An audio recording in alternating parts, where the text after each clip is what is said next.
I never thought I'd end up writing one of these posts. You know, the kind where some guy realizes the person he trusted most turned into a stranger. But here I am. I, 34M, have been married to my wife, Sophie, 31F, for 6 years. We were college sweethearts. She was sharp, witty, full of fire, and always the one pushing us to be that couple. You know, the ones who had matching mugs, weekend getaways, and shared Google calendars. In the beginning, everything felt solid. We built our careers together, celebrated promotions with cheap champagne, and made plans to buy a house near the coast one day. She worked in marketing, always juggling deadlines, late meetings, and urgent client calls. I admired her drive, even when it meant she'd be home late. I didn't mind. I trusted her. But things started changing about 6 months ago. It began small, so small I could have missed it if I wasn't paying attention. Sophie started laughing differently. It wasn't her usual, unrestrained laugh, the one that made her throw her head back and light up the whole room. This was quieter, almost secretive. Like she was laughing at something for her, not with me. Then came the perfume. Sophie had always been loyal to her signature scent, something warm, subtle, with vanilla notes. But lately, she'd come home smelling floral, sharp, and expensive. When I asked, she rolled her eyes and said, "Oh my God, Daniel, are you keeping a scent log now?" "It's just a free sample I got at work." Her tone, dismissive, irritated, it wasn't about perfume. It was about control. And the phone. That thing became her second heartbeat. Always in her hand, flipped screen down when I walked by. Locked tighter than Fort Knox, and if it buzzed, she'd pick it up like it was about to self-destruct. The late nights multiplied too. Big presentation, client dinner, strategy session. Always something. I tried to be supportive. I'd text her good luck, tell her I'd keep dinner warm. Half the time, she wouldn't even reply. Still, I made excuses. I told myself she was just stressed. Burnt out. Maybe even depressed. But there's a voice inside you, that instinct that whispers you're being lied to. And no matter how much you drown it with reason, it claws its way back. The breaking point came on a rainy Thursday night. She stood by the door, fixing her hair in the mirror, wearing a fitted blazer and heels I hadn't seen before. I joked, "Big presentation, huh? You look like you're heading to an award show." She smirked, that condescending little smirk, and said, "Not everything's a joke, Daniel. Some of us actually have demanding jobs." Then she grabbed her umbrella and left. I stood there, staring at the door long after it shut. My heart said follow her. And for once, I listened. I got in my car and trailed her downtown, headlights cutting through the rain. She parked near a café, one that stayed open late, the kind with soft lighting and cozy booths. Through the rain-splattered glass, I saw her, my wife, sitting close to a man in a navy jacket. Their hands brushed across the table. She leaned in, laughing that soft, secret laugh. I couldn't move. I just froze. Watching her smile like that, like he was her home. I didn't confront her. Not yet. I walked back to my car, rain soaking through my shirt, every step heavier than the last. That night, I poured 2 glasses of wine when I got home. Set hers beside mine. Watched it sit there untouched. It was a toast to the truth I could no longer unsee. I didn't sleep that night. Not a minute. I just sat there on the couch, staring at the untouched glass of wine. Every creak of the floorboards upstairs felt like a countdown to the moment she'd walk in, pretending everything was fine, like she hadn't just shared smiles with another man. When she finally came home, it was past midnight. Her hair was damp, her cheeks flushed, and she smelled different, not like her usual perfume, but like rain in someone else's cologne. "Oh, you're still up?" she asked, feigning surprise as she hung her coat. "Yeah," I said quietly. How was the presentation? She smiled, too easily. Exhausting. You know how it is. The client kept asking questions, and then we went for coffee to wrap things up. Coffee. In a café. With a man. I felt my stomach twist, but I didn't let it show. Not yet. She walked past me, kissed my cheek like nothing happened, and went upstairs humming softly, like a woman who just won something. That was the moment I decided, no more guessing. No more second-guessing my gut. I needed proof. The next day, I waited for her to leave for work before I started looking. I wasn't proud of it. I'm not the kind of guy who snoops, but when someone starts treating you like a fool, you either stay blind or you open your eyes. First stop, her laptop. Password protected. Always had been. I'd never needed to know it before, we respected each other's privacy. But now, privacy felt like a weapon she was using against me. So I tried the obvious, our anniversary, her birthday, the name of our dog. Nothing worked. She'd changed it. That alone was enough to make my pulse spike. Then I remembered something. Sophie had a habit of backing up her phone to her work laptop every few weeks. She wasn't tech-savvy, just paranoid about losing photos and contacts. That gave me an idea. I opened my own laptop, scrolled through old backups from our shared iCloud, the ones I hadn't touched in ages. And there it was, an old sync from her phone. It took a while to load, but when it did, I wish I could unsee it. Messages. Hundreds of them. Deleted from her phone, but preserved in the backup. And in those messages was a name I didn't recognize, E. They texted constantly. Morning, lunch breaks, late nights. Inside jokes, emojis, goodnight messages. And not just friendly talk, intimate ones.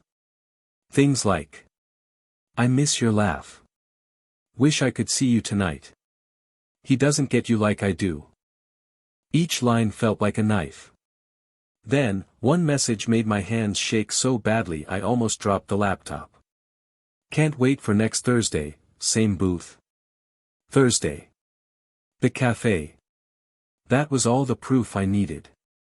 I shut the laptop and just sat there, feeling the weight of every lie she'd told, every late presentation, every team dinner, every you're overthinking it, Daniel.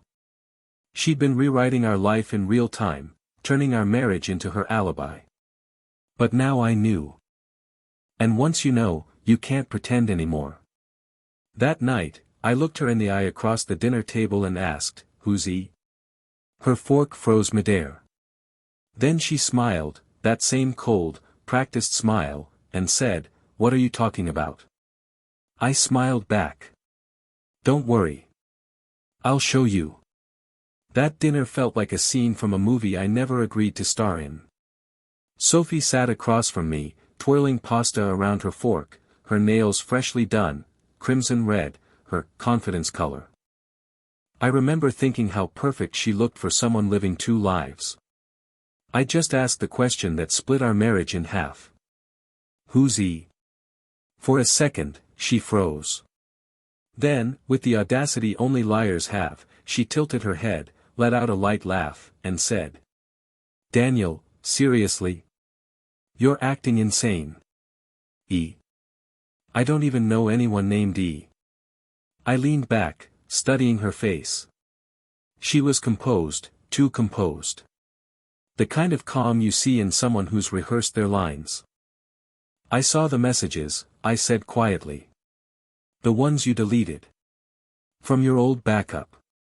Her smile vanished. She blinked once, twice, then leaned forward. You went through my phone. You seriously spied on me. There it was.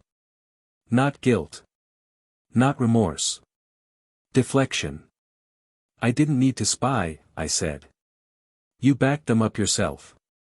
She scoffed, threw down her fork, and said. You're unbelievable, Daniel. You invade my privacy, twist things around, and then accuse me. You've always been paranoid. Maybe that's why I don't talk to you anymore. That line hit harder than I expected. Maybe that's why I don't talk to you anymore. Like this was somehow my fault. I didn't yell. I didn't accuse. I just opened my laptop, turned it around, and showed her the screen. Can't wait for next Thursday, same booth. He doesn't get you like I do. Her face drained of color. For a heartbeat, I saw the truth in her eyes, raw, unfiltered panic. But Sophie was a professional liar. She recovered quickly. That's Ethan, she said suddenly. From work. He's my mentor. We've been working on a project together. Those texts are jokes, inside stuff you wouldn't get. Jokes? I said.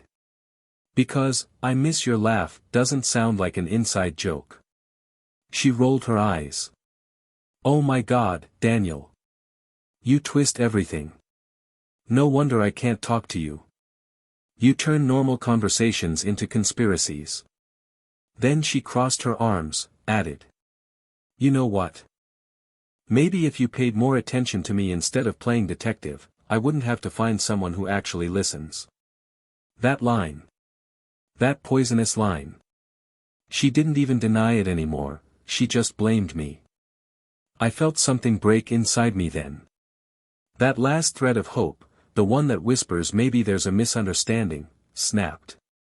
I saw you, Sophie, I said quietly. At the café. Thursday night. The rain, the window, you weren't working. For the first time, she went silent. Her mouth opened slightly, but no words came out. Then, instead of apologizing, she stood up, grabbed her purse, and said. You know what? I'm not doing this. When you calm down and stop acting crazy, then we'll talk. And just like that, she walked out. Door slammed. Silence. I sat there, staring at the chair she'd just left, realizing she wasn't coming back that night. That's when it hit me, I wasn't living with my wife anymore. I was living with a stranger who'd perfected the art of lying. That night, the house felt like a stranger's place. Every sound, the hum of the fridge, the tick of the clock, reminded me how quiet betrayal can be. Sophie didn't come home. Her glass of wine from the night before still sat on the counter, untouched, a perfect symbol of everything fake between us. I barely slept. My mind replayed every moment, the perfume, the laughter, the café, her words. Maybe if you paid more attention, the way she flipped the blame like I was the one who crossed the line. That's what cheaters do best, they rewrite the script so you end up apologizing for reading it. By morning, I tried to convince myself maybe she'd gone to a friend's, maybe she needed space. But then I noticed her overnight bag was missing. The small leather one she only took when she planned to stay over somewhere. And that's when it sank in, she didn't just walk out. She chose to leave. Around 2 a.m., my phone buzzed. Unknown number. Normally, I'd ignore it, but something told me to pick up. Daniel? A male voice asked. Calm. Confident. Too familiar. Who is this? There was a pause, then, it's Ethan. I think we need to talk. My blood ran cold. You've got some nerve calling me, I said. What do you want? He sighed, like I was the one being unreasonable. Look, man. I didn't mean for things to get this messy. Sophie's really upset. She told me about the fight. The fight? I repeated, incredulous. You mean when I confronted her about you? He hesitated, then. She's not trying to hurt you, Daniel. She just felt alone. You've been distant. Cold. She said you two barely talk anymore. And there it was again, the same script. Same justification.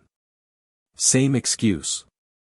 They'd built a shared narrative where I was the villain, and they were star-crossed lovers forced together by my emotional neglect. You think I'm just going to accept that? I snapped. You're sleeping with my wife, Ethan. It's not like that. Then what's it like? I interrupted. Because I saw you too. Thursday night. You touched her hand, you laughed together, you. We're connected, Daniel. You wouldn't understand. Connected. That word echoed in my head like a gunshot. I hung up before I said something I'd regret. My hands were shaking so badly I nearly dropped the phone. Minutes later, a text came through. From Sophie. Can we not do this over the phone? I'll come home tomorrow. We need to talk like adults. Like adults. As if I was the child throwing a tantrum over nothing. But I agreed. Because I needed answers.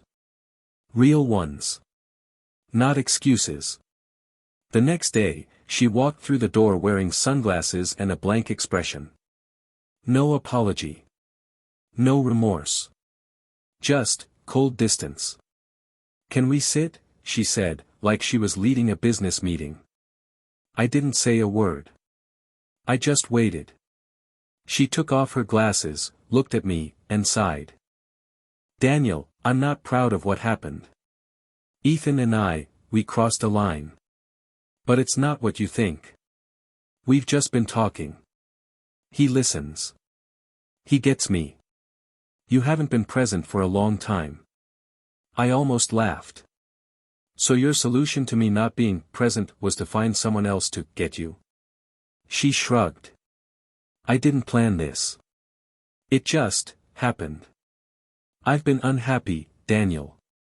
You can't fix what you don't even notice.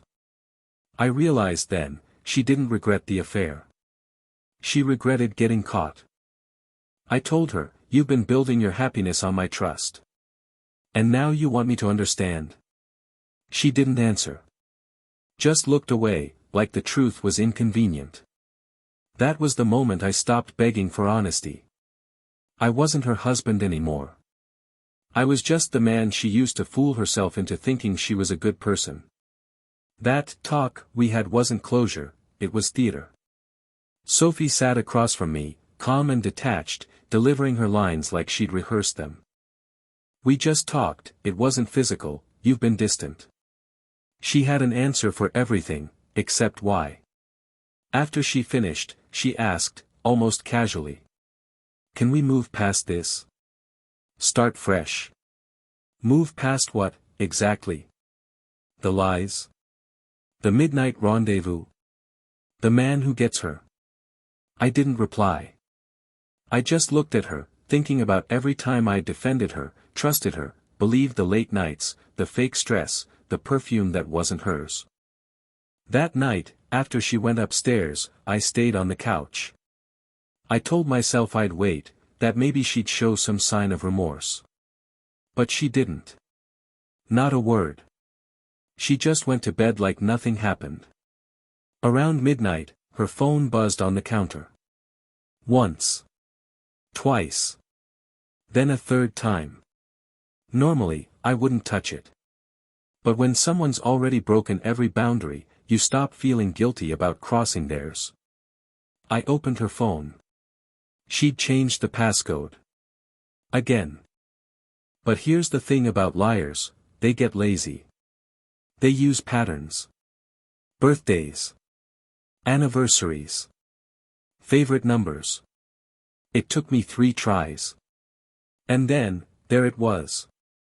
The double life. Messages with Ethan. Hundreds. All recent. She hadn't even bothered deleting them anymore. Miss you already read heart, can't stop thinking about last night, next time, no more sneaking around. Promise. My heart sank. It was physical. The same woman who swore, hours earlier, that, it wasn't what I think, was making plans for their next night together. Scrolling further, I found photos. Selfies. Her, smiling in a hotel mirror. Same outfit she wore to her late presentation. A champagne glass in hand. A man's jacket, his jacket, hanging on the chair behind her. And then the one that broke me, a photo of her, asleep on his chest, his hand tangled in her hair. That's when the room started spinning. My hands shook so hard I had to set the phone down. Every image, every message, it wasn't just proof. It was betrayal, documented in high definition. I went upstairs. She was asleep, breathing softly, like she hadn't detonated our life hours earlier. I stood there, staring at her, wondering how you can share a bed with someone who looks like your wife but isn't her anymore. I wanted to wake her. To scream. To demand why. But what good are answers when the person you love doesn't exist anymore? So I didn't say a word. I took screenshots of everything, messages, photos, call logs, sent them to my email, then quietly walked out of the room. I slept in the guest room. Or tried to. Every time I closed my eyes, I saw that photo again, her smiling, his arms around her, my wedding ring on her finger. By morning, I'd made a decision. This wasn't about catching her anymore. This was about ending it. She came downstairs cheerful, like she'd slept great.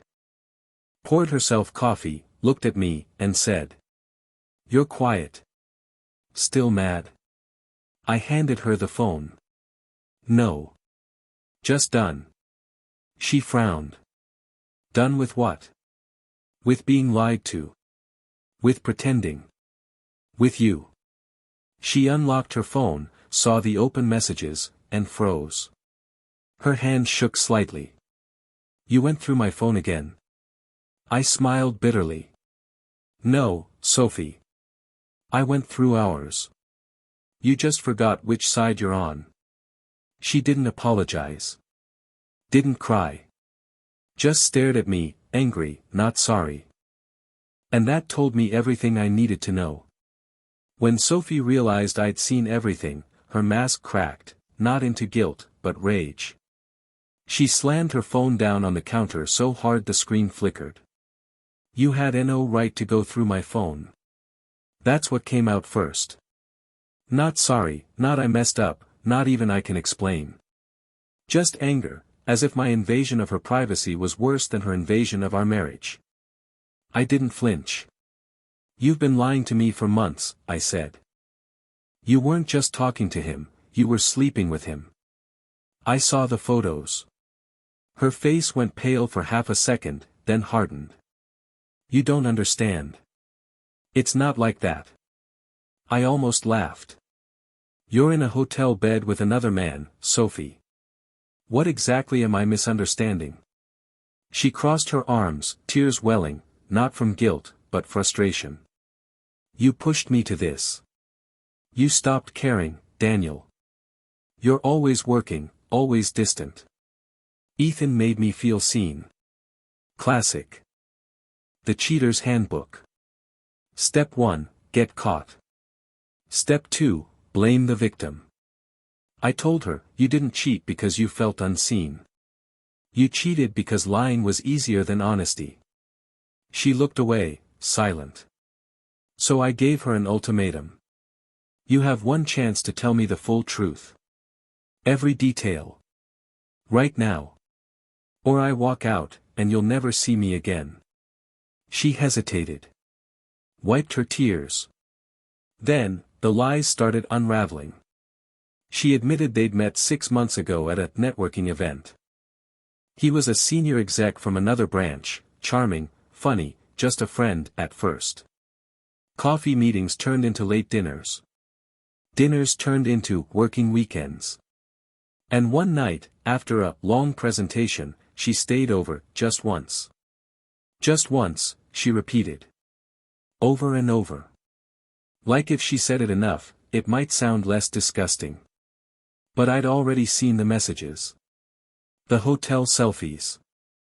The dates. The anniversaries they celebrated while I sat home waiting. You expect me to believe it was once? I asked. She shook her head. I don't know what you want me to say. It just happened. I didn't plan it. That's the thing about cheating, I said quietly. It doesn't just happen. You make 1,000 choices before you end up in someone else's bed. That broke her silence. She started crying, loud, ugly sobs. But I'd seen enough performances to know when tears were for her, not for me. She dropped to the floor, clutching her face. Please, Daniel. Don't leave me. I made a mistake. We can fix this. I'll block him. Delete everything. Go to therapy. Whatever it takes. For a split second, my heart hesitated. 6 years of memories, vacations, anniversaries, the woman I thought I married. But then my eyes landed on her phone, the one still lit up with a message from Ethan. Did you tell him? I'm here if you need me, red heart. And just like that, hesitation died. I turned to her. You already made your choice. Now I'm making mine. I walked to the door, grabbed my keys, and said, you wanted freedom. Now you've got it. She screamed after me, begging, pleading, calling me cruel. But I didn't look back. Because for the first time in months, I wasn't the paranoid husband. I was the man who finally saw the truth. When I walked out that night, I expected silence, maybe tears, maybe her sulking. But Sophie didn't just break down. She went nuclear. I'd barely reached my car when my phone blew up. Call after call. Voicemails, texts, then more calls. By the time I got to my brother's place across town, I had 27 missed calls. Most of the voicemails were a cycle, crying, screaming, apologizing, blaming me, then crying again. One stuck with me. Daniel, please, don't do this. Don't throw away 6 years over one mistake. I love you. He doesn't mean anything. You are my husband. But here's the kicker, 5 minutes later, another voicemail came through, this time with her other voice. The cold one. Fine. If you want to ruin everything, go ahead. Don't expect me to wait around. I deserve to be happy, and if you can't give me that, someone else will. 2 voices. Same woman. No accountability. By morning, I blocked her number. I needed space. That afternoon, I went back to the house to grab some clothes. The place looked wrecked, wine bottle shattered in the sink, her purse dumped on the table, crumpled tissues everywhere. She'd clearly spent the night spiraling. When she saw me, she ran across the room, mascara streaked down her face, and grabbed my arm. Daniel, please.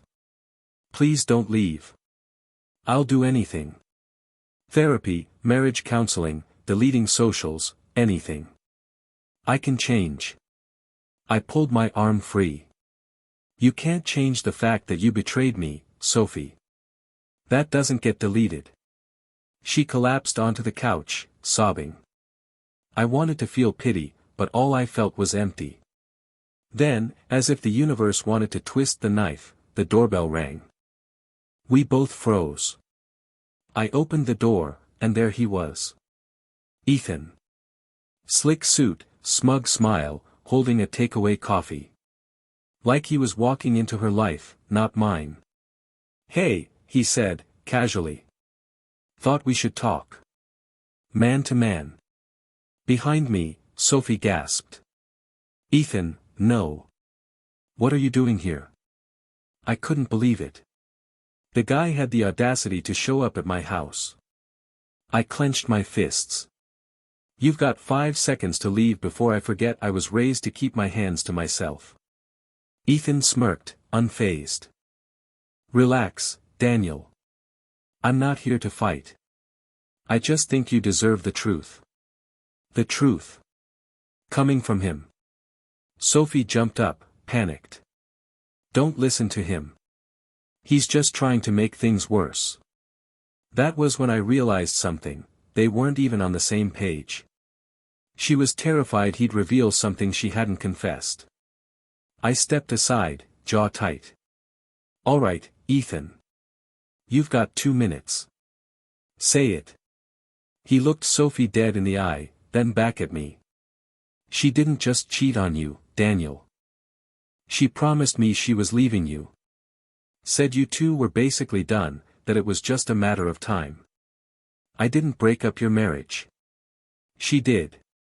Sophie went pale, her lips trembling. That's not true. He's twisting it. But I'd seen this play before. And her silence spoke louder than any denial. When Ethan dropped that bomb, she promised she was leaving you, the room froze. You could feel the air thicken. Sophie's eyes went wide, her face drained of color, and for once, she didn't have a comeback ready. I crossed my arms. Is that true? She shook her head frantically. No. No, he's twisting everything. I never said that. Ethan scoffed. Come on, sophomore, don't act shocked now. You told me, and I quote, Daniel's checked out. He doesn't love me anymore. I'm only staying until I get my bonus, then I'm gone. My stomach dropped. Your bonus? She turned toward me, voice trembling. Daniel, that's not, it was just something I said. I didn't mean it. But it all clicked, the sudden push for her promotion, the extra hours, the late-night presentations. She wasn't just lying to me emotionally, she was strategic. She'd planned to cash out before walking away. I stared at her, realization sinking deeper than anger. So while I was planning vacations and talking about adoption, you were planning your exit strategy? Her lip quivered. Daniel, please. No, I snapped. Don't please me. You played me like a fool in my own home. Ethan shifted uncomfortably. Look, man.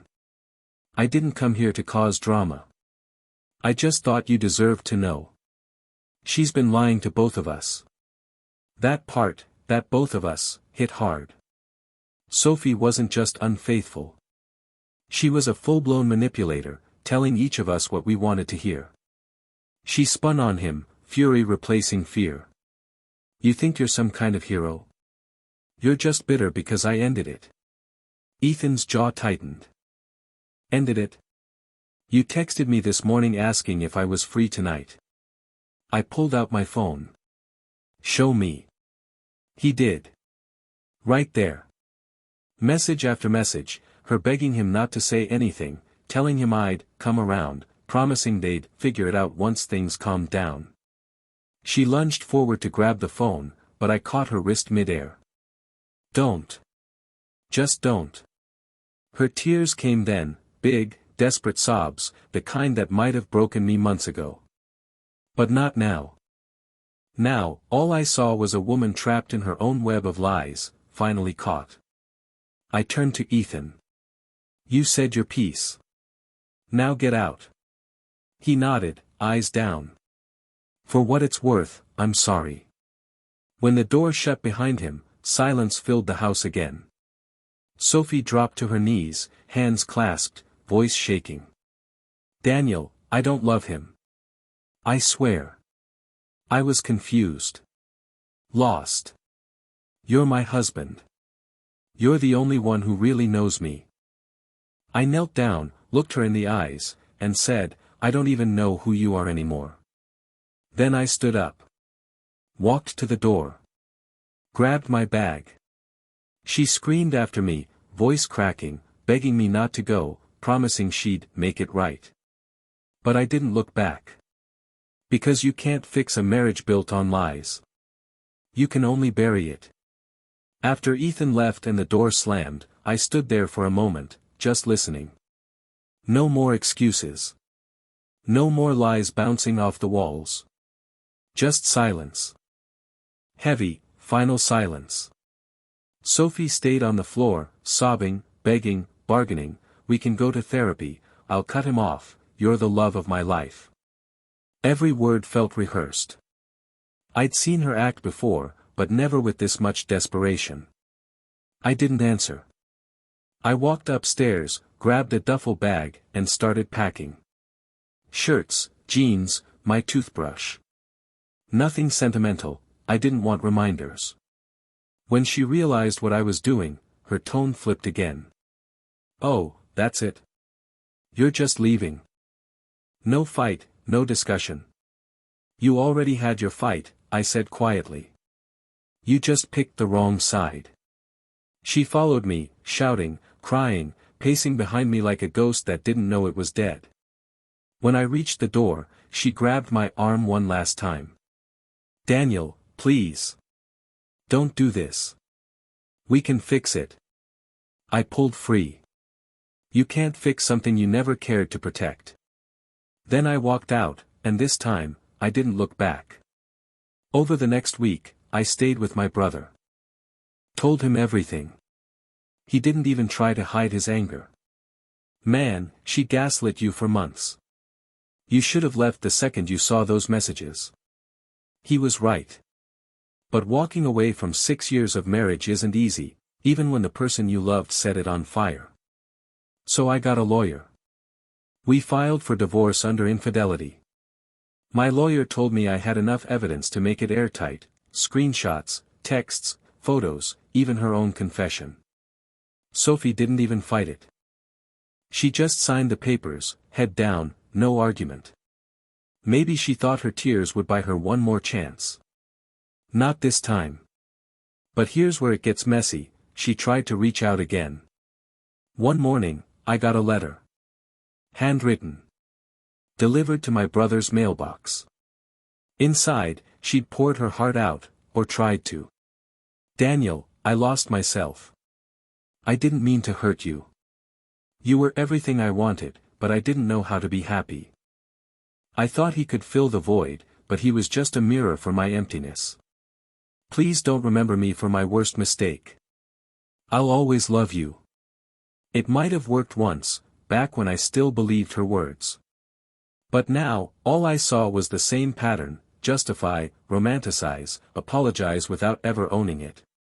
So I wrote back, short and simple. I hope one day you become the person you pretend to be. Goodbye, Sophie. Then I blocked her number. Permanently. Revenge? It's not always about ruining someone. Sometimes, the best revenge is walking away with your peace, while they're left standing in the ruins they built. Last I heard, she tried dating Ethan again. It lasted 2 weeks. Turns out, 2 liars can't build trust, who could have guessed? I moved out of that city, started fresh. Therapy, gym, new job. Learned to enjoy quiet again. Learned that love without trust is just a contract waiting to expire. It's strange how quiet life becomes when the storm finally passes. For months, my world had been nothing but noise, accusations, late-night calls, lies dressed as apologies. And now, there was silence. A kind of silence I hadn't felt in years. Peaceful. Honest. I moved into a small apartment on the other side of town. Nothing fancy, 1 bedroom, no memories attached. The first night there, I didn't pour 2 glasses of wine. I poured 1. Mine. Sat on the balcony, listened to the city hum, and for the first time in a long time, breathed without checking if I was being lied to. The divorce went through faster than I expected. No court battles. No last-minute pleas. Just signatures, paperwork, and the quiet thud of finality when I dropped the file into the envelope. A few friends asked if I ever thought about forgiving her. I tell them the same thing every time: forgiveness doesn't mean reconciliation. I can forgive the woman she used to be, the one who shared dreams with me, who held my hand when things got hard. But the woman who looked me in the eye and lied, who turned love into leverage, I don't owe her anything. Therapy helped me untangle the guilt, the kind you carry when someone tells you you're the problem for seeing the truth. I learned that love without honesty is just control in prettier wrapping. That trust, once broken, doesn't heal with promises, it needs consistency, accountability, and time. And Sophie had none left to give. Sometimes, I still get flashes, her laugh echoing through a memory, the scent of that floral perfume in a crowd, a café window when it's raining. But now, they don't sting. They remind me of who I was, and who I'll never be again, a man afraid of his own intuition. Ethan. He's history. She tried circling back to him after I left. It fizzled fast. Two people built on lies can't stand on the same floor without sinking. I heard she left her job, moved back in with her mom for a while. Maybe she's still looking for someone new to blame. As for me, I'm good. Better, actually. I started traveling again. Picked up hobbies I'd dropped for her schedule. I cook, I hike, I write. And sometimes, on quiet nights, I catch myself smiling, not because I'm happy she's gone, but because I'm proud I walked away. If you've read this far, take it from me, if your gut tells you something's wrong, listen. If your partner laughs differently, hides their phone, changes their scent, don't gaslight yourself into silence.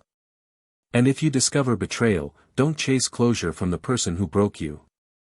They can't give you what they stole. You don't heal by getting even. You heal by getting out. So here's my toast, Reddit, one glass, raised to truth, peace, and the freedom to start over. Thanks for sticking with me through this.